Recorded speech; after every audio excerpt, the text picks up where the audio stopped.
up guys, Jeff Cavalier, AthleteNext.com. So today I'm going to show you everything you need to know about the triceps and more importantly, how to start targeting them the right way in your workouts. And I was going to use Raymond. He actually had an idea that he told me. He literally had an idea. He said, screw using me, why don't you use the muscle markers instead? Which is exactly what we're going to do. We're going to break out the muscle markers to show you how to start hitting your triceps more effectively.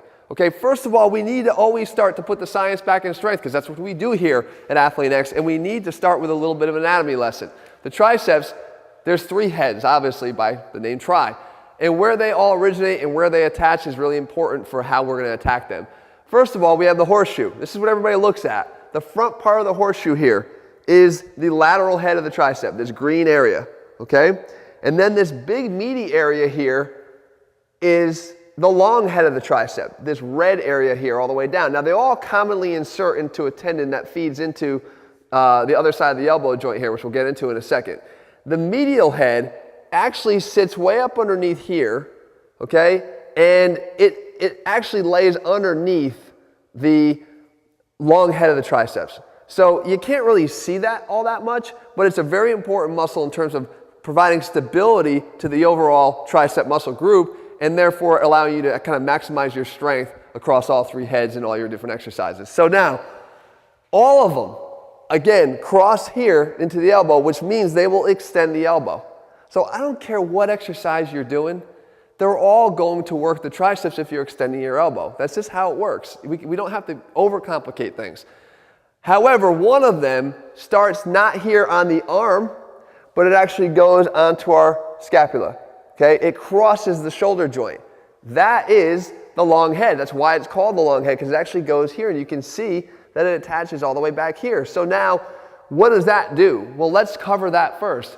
If you want to train your long head, you must create enough tension on there to maximize the contraction of the tricep, meaning you want to stretch that thing out and get it up and over your head. So right away, a tricep push away.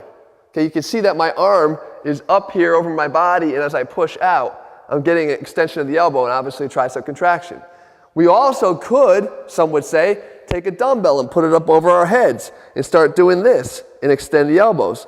My problem with that exercise is that you're actually internally rotating the shoulders here to grab the dumbbell with this elevation of the arms. If you have a shoulder problem or impingement in your shoulder already, that could hurt a lot, especially if you have a labrum tear, because it creates some compression in the joint. So that's not one of my favorites, okay?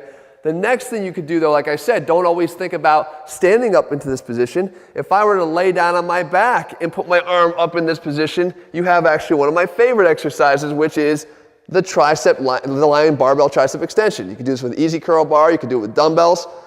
Here, I like to do them with dumbbells because it allows me to get a little bit further back behind my head so that when I'm contracting, I still have some tension here on the triceps as opposed to being straight up overhead. We've covered that in many videos.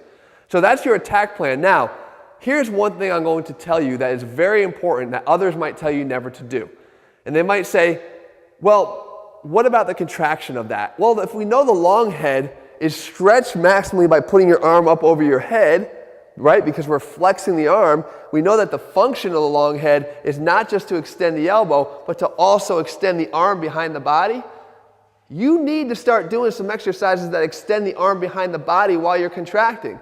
And there's something called active insufficiency, which means that you don't get a lot of tension generated in this position. And I agree, that's true. You don't get a lot of tension generated in this position because it's maximally shortened. However, what it does have the ability to do is show you what peak contraction feels like. And I can tell you right now, a lot of us suffer from an inability to have a good mind-muscle connection in any muscle group that we're working. So we would use 2 particular exercises to help us get that feel of the contraction right from the get-go before we start a tricep workout. These 2 would be a cobra push-up like I'm showing you here, and you can see that my arm is extended back behind my body.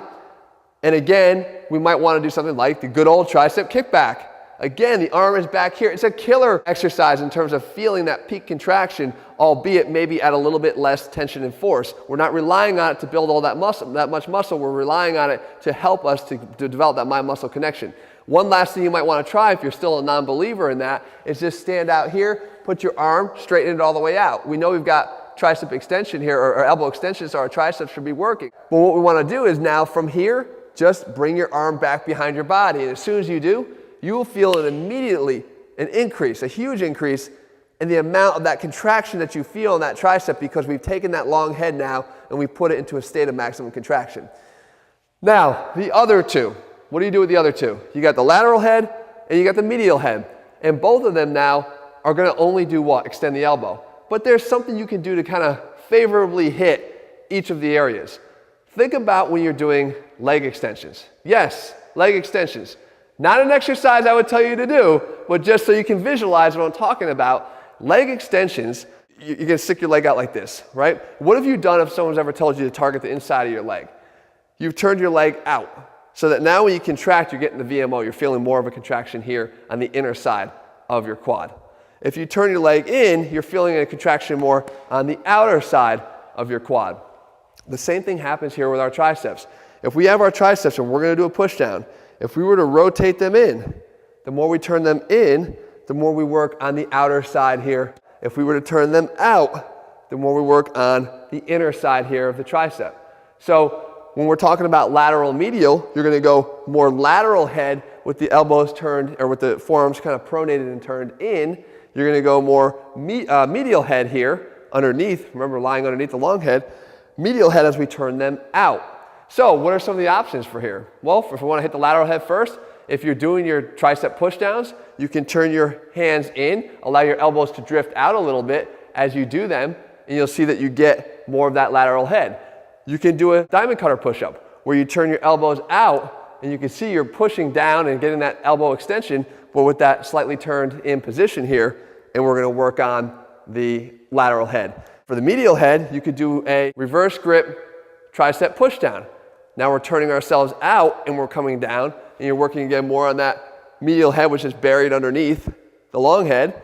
Or we could do like a close grip bench press, elbows in tight, sometimes even underhand grip. You'll feel it even more, and you're going to press up and away from you, again, by turning out, focusing more on that medial head. So all in all, guys, the idea here is that the triceps are not all that complicated. All of them, regardless of what you do, are going to extend the elbow, but manipulating the position of the long head is going to be key. And not forgetting to include some of that peak contraction positioning by getting the arm back behind the body, because the long head allows you to do that, is a great way to kind of kick off your workout and help you to develop more mind-muscle connections so that overall you can learn how to start developing more tension throughout your entire workout and get much more out of them. Guys, I hope you enjoy the muscle marker again. Once again, I like to break them out whenever I feel like it's going to help you guys to understand more about what the hell is going on in your body. And if you're looking for a program that does that and lays it all out step by step and never ignores the science along the way, then head to athleanx.com right now and get our AthleanX training system. All right, guys, I'll be back here again in a few days. Leave your comments and thumbs up below. Let me know what you want to see, and I'll do my best to cover it. See ya.